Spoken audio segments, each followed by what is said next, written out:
معنا من حماة غادة شهد العيان أحمد حسين. سيد أحمد، ما هي الأحداث الحاصلة؟ ما هي التطورات في حماة؟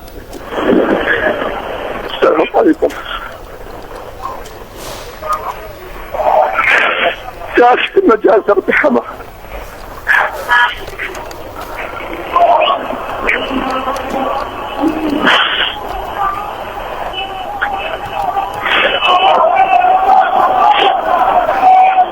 سيد أحمد، طبعا نحن نقدر الموقف، ولكن بودنا أن تفيدنا بمعلومات.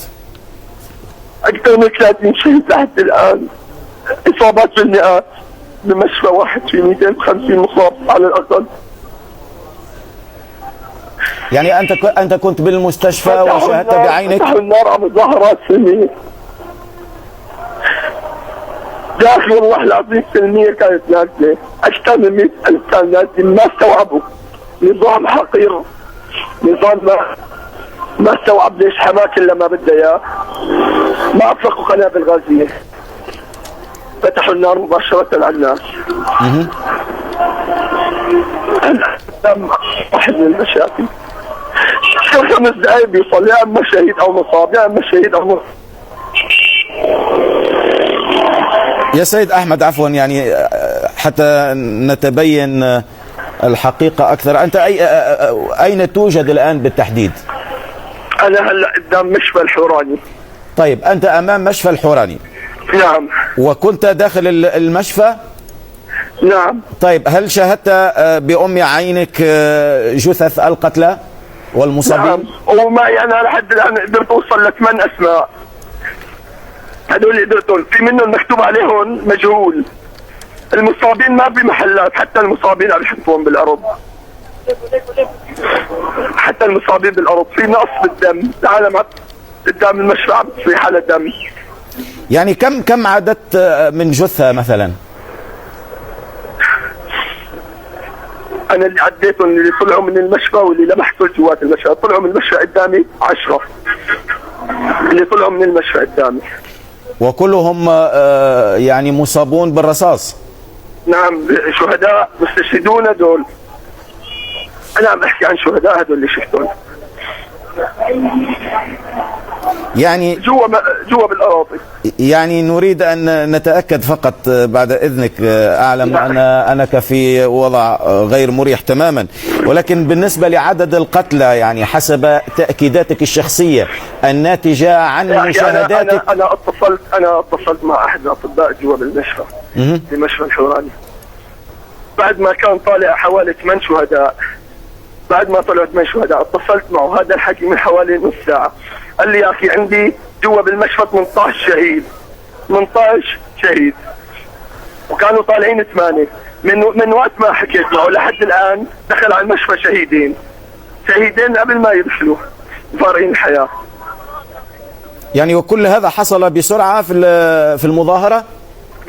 يا أخي والله ب10 دقائق، ب10 دقائق فتحوا النار وكأنه الناس قدام بتصفى ترشح. ما في 10 دقائق نازلين والله العظيم سلمية، والناس شايلة ورود. أكثر من 100,000 متظاهر كان بحماة اليوم. يعني لم تكن هناك أي حركات استفزازية من المتظاهرين لقوات الأمن؟ طيب راح أسألك أنا، لما الشباب بيعملوا جسر حوالي الحزب لحتى يحموا الأمن اللي بقلب الحزب، هاي حركة استفزازية. لما بيعملوا حاجز بشري حوالي الحزب وبيمنعوا المتظاهرين من الاقتراب من الحزب، هي بتكون حركة استفزازية. التلفزيون السوري يقول بأن بعض المتظاهرين حاولوا التهجم على المؤسسات الرسمية. يعني هل شاهدت شيئا من هذا؟ افتراء على الناس، والله كذب وافتراء، والله كذب وافتراء. الناس شايلة ورود، أقسم بالله شايلة ورود. تشلف عناصر الأمن قدامنا وقدامه الحاجز بالشباب، تشلفوا الورد على عناصر الأمن. طيب يعني طالما أن هذه المظاهرة ضخمة كما تقول، يعني شارك فيها 100,000 شخص. أكثر والله العظيم أكثر. طيب يعني كيف وقع إطلاق النار؟ يعني أكيد أن الذي أطلق النار كان متمركزا في أماكن معينة. نعم مضبوط، كانوا متمركزين، ولو في انترنت بعثت لكم مقاطع الفيديو بتصور القناصة متمركزين عند الحزب، على الحزب، على في برج حماه، وفي أبنية حكومية بمنطقة البارودية بالله، وفي رش مباشر من الأرض. يعني في إطلاق نار من رشاشات من الأرض؟ من الأرض. طيب وكيف انفضت المظاهرة أم أن ما زال بقاياها يعني مستمرة؟ لسه ما تصدق، لما بتكون مدينة كاملة طالعة ما بدها هذا الشخص. يعني رغم إطلاق الرصاص الناس ما زالوا في الشارع؟ ما بدهم يرجعوا، وما راح نرجع بيوتنا.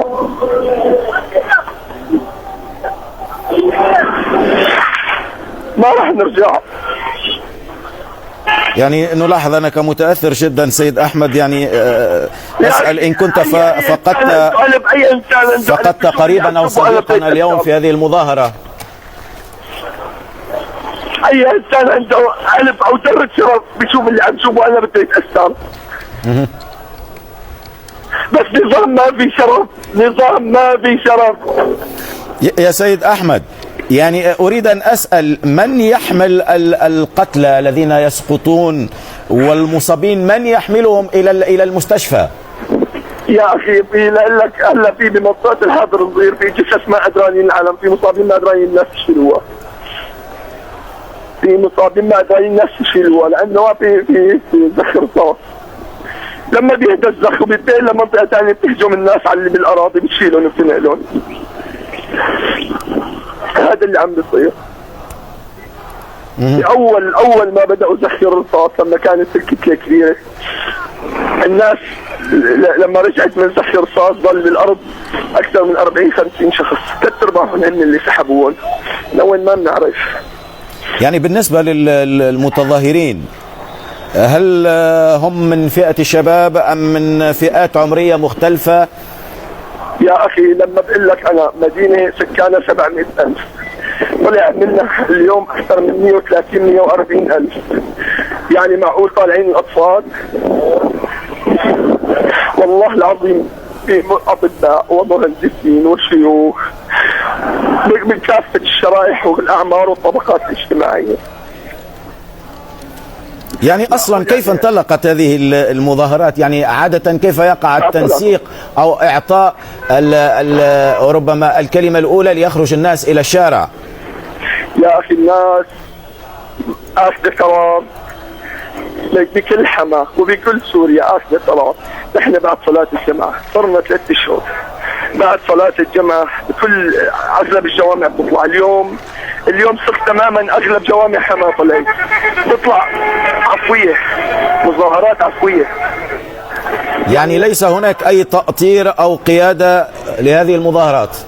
لا يا أخي والله العظيم كلها عم تطلع عفوية. العالم بتعرف خط اتجاه كل المظاهرات لتلتهي بمنطقة الحاضر. من منطقة الحاضر إما بيتوجهوا لساحة العاصي أو بيضلوا بهي المنطقة. اليوم كان زحف مو طبيعي يا أخي والله العظيم بشاهد. أشكرك سيد أحمد حسين الشاهد.